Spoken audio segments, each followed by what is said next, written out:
मेरे पास कभी जगन्नाथ के 5 पैसा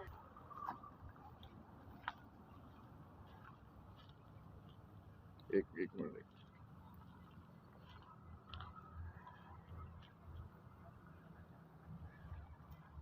ये सब होता है।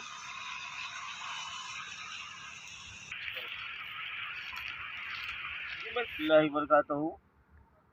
आज हम पहाड़ी शरीफ के दामन में उस कब्रिस्तान के पास ठहरे हुए हैं जिसको चेयरमैन सलीम साहब ने 22 जून को मीडिया के सामने यहाँ पर लाकर ये कहा था कि ये 10 एकड़ ज़मीन कब्रिस्तान के लिए है और आज 10 महीने का अरसा हो चुका है। यहाँ पर अभी तक किसी एक मैयत की तदफीन नहीं हुई।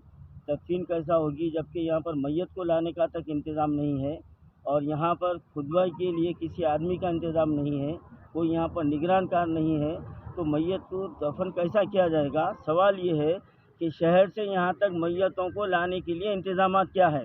तो ये सरासर वक्फ बोर्ड की धोखाधड़ी है, झूठ है, फरेब है। और जिस तरह से चौटुपल की 400-450 एकड़ ज़मीन को KCR ने गज़ब कर लिया है, ये भी ज़मीन ये बता के चंद दिनों के बाद ये भी ख़त्म होने वाली है। और 2014 में महमूद अली साहब ने इसी के करीब में 10 एकड़ ज़मीन पर गुस्ल खाने की भी तामीर का ऐलान किया था, आज तक उसका पता नहीं है और चंद दिन के बाद ये भी ख़त्म हो जाएगी।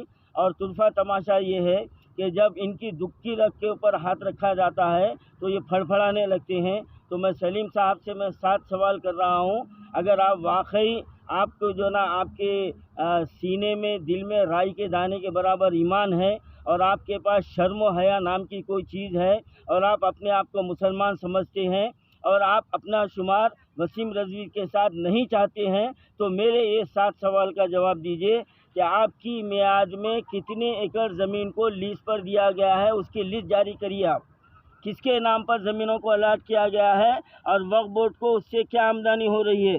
दूसरा सवाल ये है कि ख़बरस्तानों में बग़ैर कीमत के ज़मीन कौन से ख़बरस्तान में दी जा रही है। शहर में कौन सा एक ख़बरस्तान बताइए आप जहाँ पर ख़बर के लिए पैसे नहीं लिए जा रहे हैं। आप आवाम को, मुसलमानों को धोखे पर धोखा देते जा रहे हैं और मुस्लिम मैयतों के लिए गाड़ियों का इंतज़ाम करने सूफ़ी उलमा कौंसिल 2 साल से आपसे डिमांड कर रहा है। आप इसके लिए क्या पहल करें आप।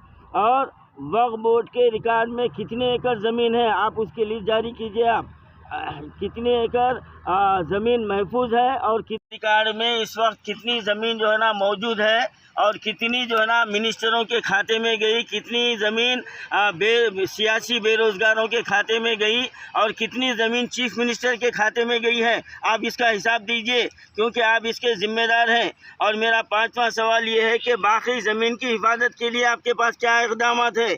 और 5वां सवाल मेरा ये है कि कितने अराकीन की सिफारिश पर कितने ज़मीनों को आप अलाट किए हैं। और 6वां सवाल ये है कि कितने ख़बरस्तानों के निगरानकारों के ख़िलाफ़ जो पैसे ले रहे हैं उनके ख़िलाफ़ आप कार्रवाई किए। आप इसका जवाब दीजिए आप। और शहर के क़दीम ख़बरस्तानों की हिफाजत के लिए आप क्या कदम उठाए। आपके मियाद में सरासर आपका मियाद ये सियाह कहलाएगा और आपकी वजह से वक्फ बोर्ड के वक्फ के इमलाक को जितना नुकसान हुआ है, KCR ने जितना लूटा है इससे पहले किसी हुकूमत ने नहीं लूटा है। और ये बात आवाम को समझ लेनी चाहिए कि KCR हमारा दोस्त नहीं है बल्कि वो हमारी औकाफी जायदादों को मुकम्मल तौर पर तबाह करने के लिए कमर कस चुका है। और रमज़ान में 200 रुपये का जो है ना तोहफ़ा दे के मुसलमानों को बेवकूफ़ बनाया जा रहा है। अरबों रुपए की जायदाद हमारी गज़ब की जा रही है। अब नौजवानों को बेदार होने की ज़रूरत है, इनके ख़िलाफ़ कमर कसने की ज़रूरत है। ये जहाँ भी दिखे इनके ख़िलाफ़ जो है ना इनको घेराव करना चाहिए। अब खामोश बैठने का सवाल ख़त्म हो गया। अगर खामोश बैठेंगे तो वो दिन दूर नहीं है कि मुसलमानों की मैयत को दफन होने के लिए 2 गज़ ज़मीन नहीं मिलेगी। वो वक्त आने वाला है। ऑल इंडिया सूफी उलमा कौंसिल और शिराज फाउंडेशन आज यहाँ का मुआयना किए हैं और आवाम को ख़बरदार कर रहे हैं कि अब वक्त है कि इनका जो ना गिरबान पकड़कर अपनी ज़मीनों की हिफाजत करें। और जहाँ जहाँ औकाफी ज़मीन है उसके लिए हिफाजत के लिए हर नौजवान को आगे आना चाहिए।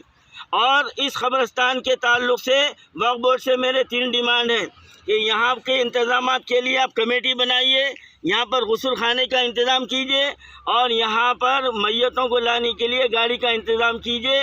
अगर ये आप करेंगे तो आपकी नीयत साफ़ है, ये क़ब्रिस्तान में जो है ना तदफीन हो सकती है। अगर ये नहीं करेंगे तो सरासर धोखा है, फ़रेब है, ये आवाम को गुमराह करने के बराबर है।